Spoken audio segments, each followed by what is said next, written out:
आज के बाद बलूचिस्तान के तमाम फैसले कोयटा में होंगे। वजीर आजम हमारी हर मुमकिन मदद कर रहे हैं। वजीर आला सरफराज बुगटी की विफाकी वज़रा के हमरा मीडिया से गुफ्तगू। कहा, बलूचिस्तान को मेगा प्रोजेक्ट देने पर शुक्रगुजार हैं। जाफर एक्सप्रेस हमले में मारे गए नामालूम दहशतगर्दों को ईदी फाउंडेशन ने दफनाया। जिन लाशों की शनाख्त हो रही है वर्सा कानूनी तरीकों से वसूल करें।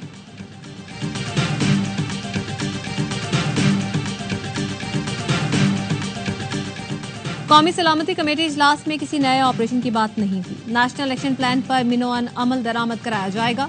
वजीर आला केपी दहशतगर्दों के साथ खड़े न हो। वजीर मुमलिकत बराए दाखिला तलाल चौधरी कहते हैं, सियासी पॉइंट स्कोरिंग के लिए नए ऑपरेशन का शोशा छोड़ा गया। जिनके हाथों में बंदूकें हों उनसे बातचीत नहीं हो सकती।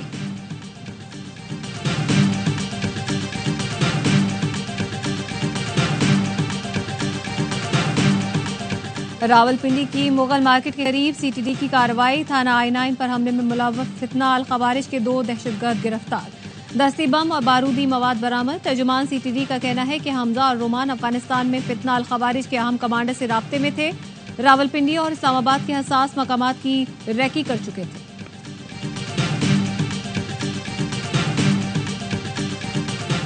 सोशल मीडिया पर मनफी प्रोपेगेंडा के हवाले से पीटीआई के मुलव्वस होने के शवाहिद सामने आ गए। जेआईटी जराये ने बताया, पीटीआई अफराद से दौरान तफ्तीश इश्तियाल अंगेज मवाद इकट्ठा किया गया जो रियासत मुखालिफ सरगर्मियों और प्रोपेगेंडे का सबूत है। पीटीआई क़यादत के करीबी रिश्तेदार भी मुलव्वस पाए गए। प्रोपेगेंडा मुहिम की माली इयानत गैर मुल्की लॉबीज और पीटीआई क़यादत के जरिए की जा रही है।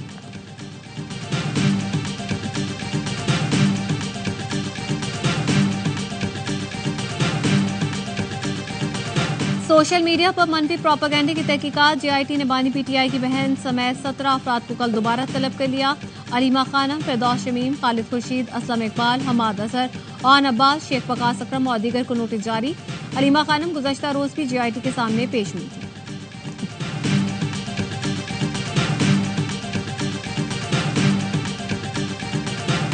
पाकिस्तान और सऊदी अरब का बाहमी शराकतदारी को नई बुलंदियों तक पहुंचाने का आज़म। वज़ीर आज़म शहबाज शरीफ की सऊदी वली अहद मोहम्मद बिन सलमान से मुलाकात। Army chief general Asim Munir भी साथ थे। एलामिया के मुताबिक पाकिस्तान और सऊदी अरब के दरमियान बढ़ते इक्तिसादी ताउन पर इत्मीनान का इजहार किया गया। वज़ीर आज़म से सऊदी वज़ीर सरमायाकारी और सऊदी ज्वाइंट टास्क फोर्स बराए इक्तिसादी मसरूफियात के सरबराह ने मुलाकात की।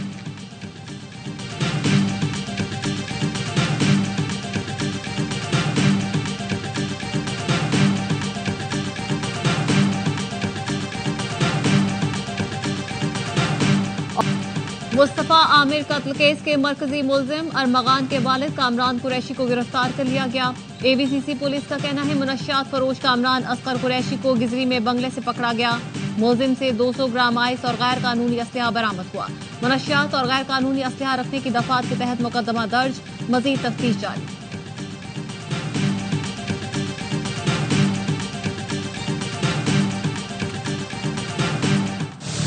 पाकिस्तान स्टॉक मार्केट तारीख की बुलंद तरीन सतह पर पहुंच गई। 100 इंडेक्स में 795 पॉइंट्स का इजाफा। इंडेक्स 1,18,769 पॉइंट्स पर बंद हुआ। ट्रेडिंग के दौरान इंडेक्स ने 1,19,000 की नफसियाती हद भी अबूर की। वज़ीर आज़म शहबाज शरीफ का इजहार इत्मीनान। कहा, स्टॉक मार्केट में कारोबार की मुस्बत समत की हुकूमती मुआशी पॉलिसियों पर एतमाद का मंजर है। बेहतर मुआशी अशारी और कारोबारी माहौल मुआशी पॉलिसियों की वजह से मुमकिन हुआ।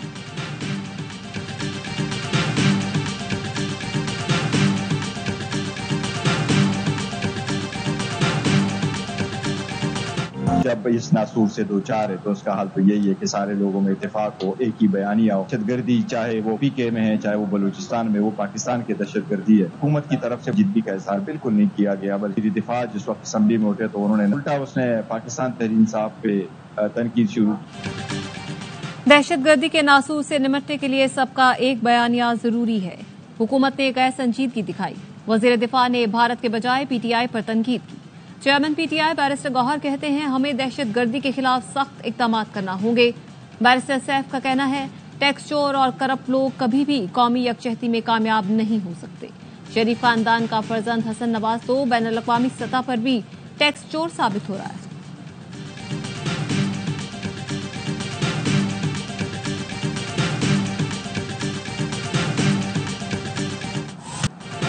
केस मुंतकिली की इस तरह कानून में गुंजाइश नहीं। ये हाई कोर्ट के बजाय किसी और ने किया होता तो क्रिमिनल तौहीन अदालत बन जाता। हाई कोर्ट की बात आ गई है तो मैं यहाँ रुक जाता हूँ। इस्लामाबाद हाईकोर्ट में सोमोटो तौहीन अदालत केस की समाअत के दौरान जस्टिस सरदार एजाज इसहाक खान के रिमार्क्स। ऑर्डर में लिखा, ये केस सियासी जमात के लीडर से मुताल्लिक नहीं बल्कि उसूल तय करने का है। किसी साथी जज को तौहीन अदालत का नोटिस जारी नहीं करूंगा। सवाल यह है, लार्जर बेंच की तश्कील कानूनी है या नहीं। सवाल ये भी है कि इन केसेस में रियासत कहाँ खड़ी है। अवाम भी इस केस पर नजर रखें। समाअत ईद के बाद तक मुलतवी।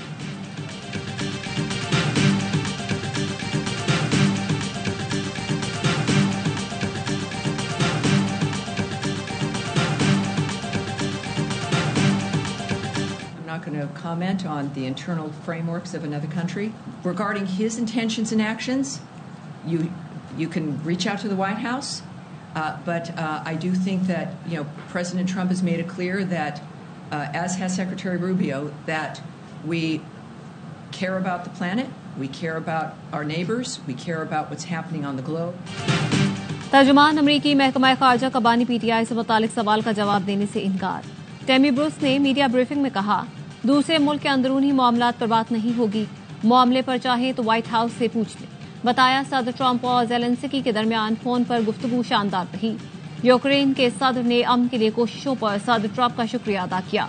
डोनाल्ड ट्रंप की क़यादत में पायदार अमन हासिल किया जा सकता है।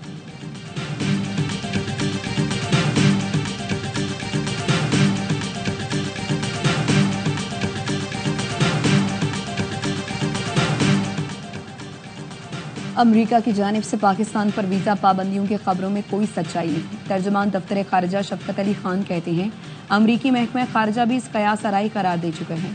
दहशतगर्दी के लिए अफगान सरजमीन का इस्तेमाल तशवीशनाक है। अफगान हुकाम से मुसलसल कह रहे हैं, इन अनासर के खिलाफ कार्रवाई करें।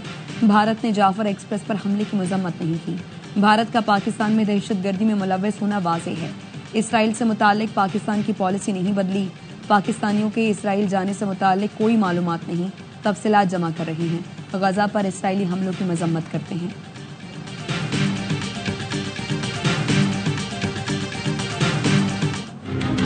इसराइली फौज ने गजा पर फजाई के बाद जमीनी हमले शुरू कर दिए। शिमाली गजा में फायरिंग। इसराइली फोर्सेस शिमाली और जनूबी गजा को मिलाने वाली तंजारिम राहदारी पर भी पहुंच गई। इसराइली वजीर आजम ने मगरबी किनारे पर भी हमले की धमकी दे दी।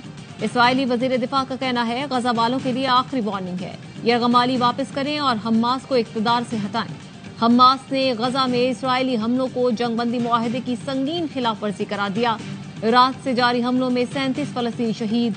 गुज़श्ता रोज 70 से ज्यादा अफराद लुक़माए अजल बने। अक़वाम मुत्तहिदा का एक कारकुन भी मारा गया।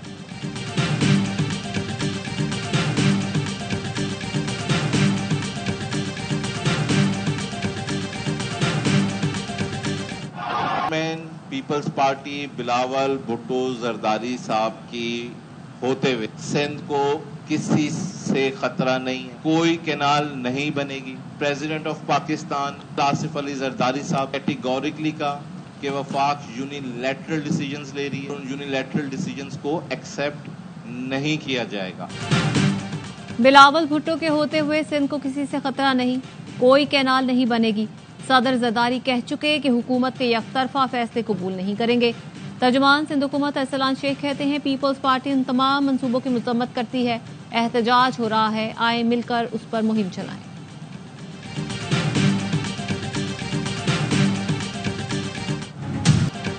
वज़ीर आला सिंध मुराद अली शाह ने कराची के मसाइल पर पोर्टल बनवा लिया। शहर कायद के मसाइल से मुताल्लिक इजलास में हिदायत की, असिस्टेंट कमिश्नर शहर का दौरा करें। अफसरान गटर्स, तजावुजात और सफाई सुथराई को पोर्टल पर अपलोड करें। गैर कानूनी पार्किंग पर नजर रखें। पुलिस का गश्त बढ़ाया जाए। ईद की शॉपिंग के लिए जाने वालों को सहूलतें फराहम करें।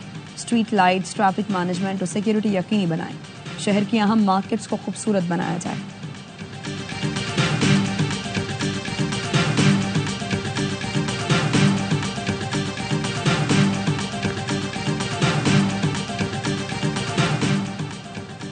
सिंध असेंबली के बाहर स्टील मिल्स मालिकान मुलाजमीन का एहतजाज। असेंबली के दरवाजे बंद। पुलिस की भारी नफरी को तलब किया गया। मुजाहिरीन का कहना है कि 1300 मुलाजमीन को एक नोटिस पर निकाल दिया गया। स्टील मिल को जिसने तबाह किया उनके खिलाफ कार्रवाई नहीं हुई। बिलावल भुट्टो, स्टील मिल को बचाएं, हमें वाजिबात भी अदा नहीं किए गए।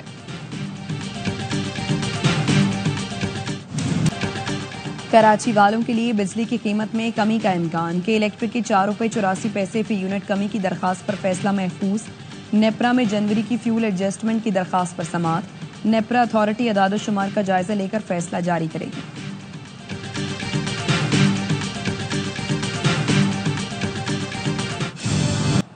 कराची मॉडल कॉलोनी में जमीन से गैस लीकेज के बायस आग भड़क उठी। मामूली गुज़श्ता रोज के वाकये की फुटेज सामने आ गई। मोटरसाइकिल पर बैठे शख्स के जलती तीली या सिगरेट फेंकने से अचानक आग लगी। इलाका मकीनों का कहना है कि गली में खुदाई करके नई गैस लाइन बिछाई गई।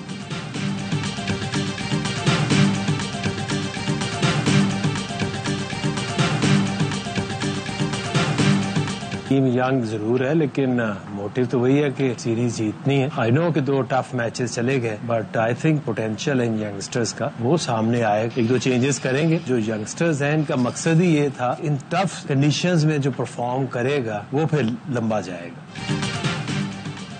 न्यूजीलैंड में छोटी बाउंड्रीज हैं। पाकिस्तानी बैटर्स अगर ऊपर से अच्छा स्कोर करेंगे तो जीत सकते हैं। कौमी टीम के हेड कोच आकिब जावेद की ऑकलैंड में मीडिया से गुफ्तगू। कहा तीसरे T20 में मुमकिन है 1 से 2 तब्दीलियां की जाएं। पाकिस्तान टीम असल तैयारी एशिया कप और वर्ल्ड कप की कर रही है। साइम अयूब और फखर जमान ज्वाइन करेंगे तो ये टीम अच्छी बन जाएगी। पाकिस्तान और न्यूजीलैंड कल तीसरे T20 में मद्दे मुकाबला आएंगे।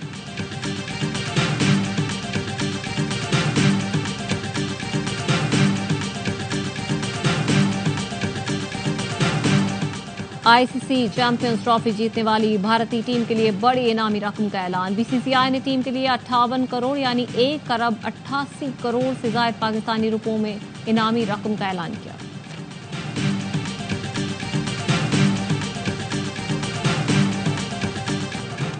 और मक्का मुकरमा समेत सऊदी अरब के कई शहरों में बादल जमकर बरसे। सड़कें ज़ेर-ए-आब। मस्जिदुल हराम में बाराने रहमत बरसने के रूह परवर मनाजिर। क्लॉक टावर पर आसमानी बिजली गिरने की वीडियो सोशल मीडिया पर वायरल।